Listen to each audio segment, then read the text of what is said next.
আসসালামু আলাইকুম। বাংলাদেশের সংখ্যালঘু সম্প্রদায়ের উপর হামলা, নির্যাতন এই সমস্ত ঘটনাবলী নিয়ে ভারত বেশ সোচ্চার ছিল।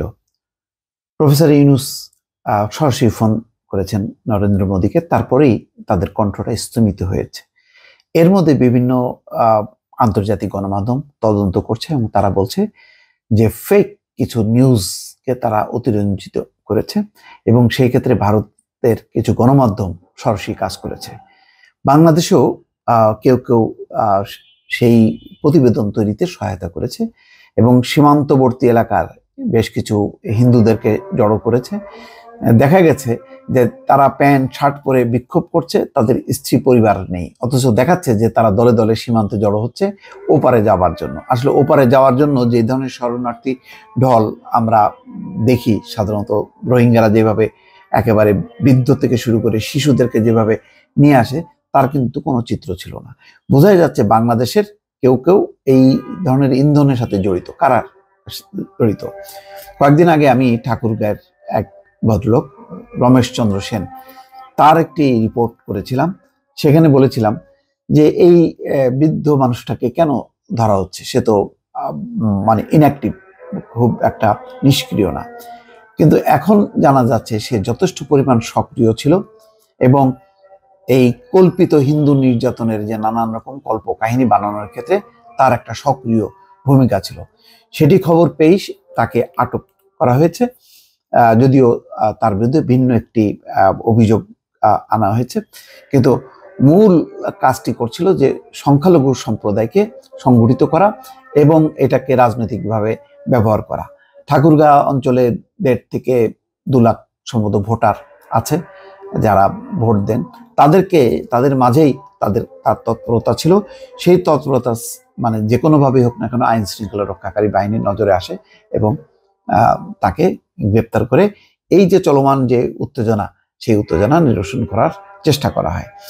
বিবিসি অনুসন্ধান করেছে, তাদের একটি রিপোর্ট, সেখানে ভিডিওগুলোতে অত্যন্ত বেদনাদায়ক। কোনোটিতে আগুনে ঘরবাড়ি জ্বলছে, কোনোটিতে ভয়ানক সহিংসতা, কোনোটিতে আবার সহায়তা চেয়ে নারীদের ক্রন্দনের দৃশ্য। এইসব ভিডিও যারা ছড়াচ্ছেন তাদের বক্তব্য, দীর্ঘদিনের প্রধানমন্ত্রী শেখ হাসিনার আকস্মিক পতনের পর বাংলাদেশে ঘটে চলা হিন্দু গণহত্যার প্রমাণ এগুলো। স্টিফেন এক্সেল লেনন এই ব্যক্তিদের একজন। সামাজিক যোগাযোগ মাধ্যমে টমি রবিনসন নাম ব্যবহার করে এমন প্রচারণা চালানো। এক্সেলে লেনন ব্রিটিশ উগ্রপন্থী কর্মী। যুক্তরাজ্যে সংঘটিত দাঙ্গার সময় উত্তেজনা সৃষ্টিকারী পোস্ট দিয়ে সমালোচনার মুখে পড়েন তিনি। এখন বাংলাদেশের সংখ্যালঘুদের উপর হামলা নিয়ে যে ভুয়া ভিডিও ছড়ানোয় যুক্ত ব্যক্তিদের সঙ্গে তিনি যোগ দিয়েছেন। সতর্ক বার্তাও থাকছে তার ভিডিওতে।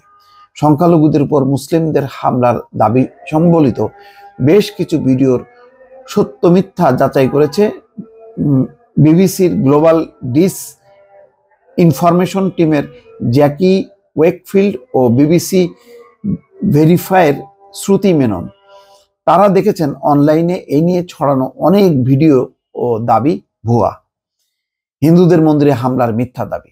বাংলাদেশে 2 সপ্তাহ ধরে খবরের শিরোনাম জুড়ে থাকছে ছাত্র আন্দোলনে 4 শতাধিক মানুষ নিহত হওয়া এবং এর ধারাবাহিকতা গত 5ই আগস্ট শেখ হাসিনা সরকারের পতন ও দেশ ছেড়ে ভারতে পালিয়ে যাওয়ার ঘটনা। শেখ হাসিনা সরকারের পতনের এই ঘটনায় উদযাপন সহিংসতায় রূপ নেয়। দাঙ্গাকারীরা ও তার ক্ষমতাসীন আওয়ামী লীগের নেতা কর্মীদের নিশানা করেন, যে দলে রয়েছে হিন্দু মুসলিম উভয় সম্প্রদায়ের সদস্যরা।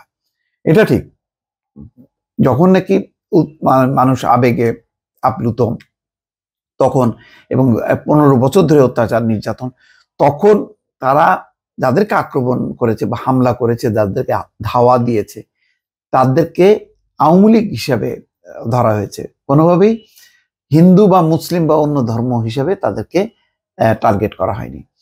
মাঠ পর্যায়ে খবর নিয়ে জানা গেছে এই সহিংসতা ও লুটের প্রভাব পড়ে হিন্দু সম্প্রদায়ের লোকজন ও সম্পত্তির উপরও। কিন্তু প্রতিবেশী দেশ ভারতে উগ্রপন্থী ইনফ্লুয়েন্সাররা এই নিয়ে ভুয়া ভিডিও ও তথ্য ছড়িয়েছেন। এতে প্রকৃত ঘটনা নিয়ে বিভ্রান্তি সৃষ্টি হয়েছে।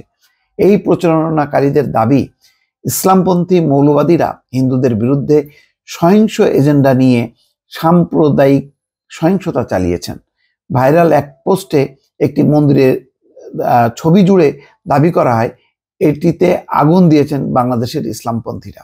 বাংলাদেশে 5 আগস্টের পরে যে সমস্ত ঘটনা ঘটেছে তার মধ্যে কোনো রকম মানে সেইখানে টার্গেট কোনো ধর্ম বা সম্প্রদায় ছিল না।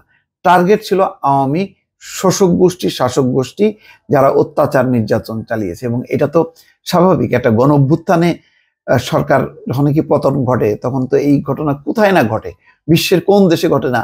বাট যারা অত্যাচার করেছে তাদের বিরুদ্ধে যে একটা প্রতিরোধ করা, তাদেরকে সংগঠিত হয়ে পাল্টা আক্রমণ করা, এই পাল্টাপাল্টি তো চলেছে। এটাকে কেন শুধুমাত্র একটা হিন্দু তকমা দিয়ে একটা উত্তেজনা সৃষ্টি করা?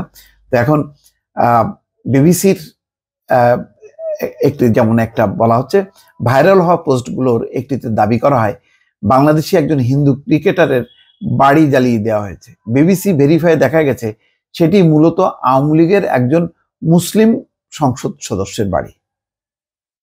সম্ভবত লিটন দাসের কথা বলা হচ্ছে। সে হচ্ছে মুসলিম সদস্যের বা সংসদ সদস্যের বাড়ি। না, লিটন তো মুসলিম না, কিন্তু ওই যে বলা হচ্ছে মাশরাফির বাড়ি জ্বালানো হয়েছে, তো সেখানে তো মাশরাফি তো মুসলিম, সে তো হিন্দু না, কিন্তু বলা হচ্ছে যে সে হচ্ছে হিন্দু। এই ধরনের কল্পকাহিনী নানাভাবে ছড়ানো হয়েছে, যেটা এখন বিবিসি এবং আন্তর্জাতিক গণমাধ্যমগুলো তারা প্রমাণ করছে যে এগুলি হচ্ছে কল্পিত এবং ভুয়া। এবং ভারত এটি নিয়ে বেশ মাঠ গরম করার চেষ্টা করেছিল এবং তারা সেইভাবে আন্তর্জাতিক সম্প্রদায়ের দৃষ্টি আকর্ষণের চেষ্টা করেছিল। এবং সেই ক্ষেত্রে বাংলাদেশের কিছু ব্যক্তি, এই রমেশচন্দ্র সেন যার নাম এসছে সম্প্রতি, এবং আরো অনেকের নাম এসছে যারা এইগুলির পেছনে মদত দিয়েছে বা ইন্ধন দিয়েছে। এখন এই মদতদাতা এবং ইন্ধনদাতাদেরকে খুঁজে বেড়াচ্ছে আইন শৃঙ্খলা বাহিনী। দর্শক ভালো থাকবেন, আল্লাহ হাফেজ।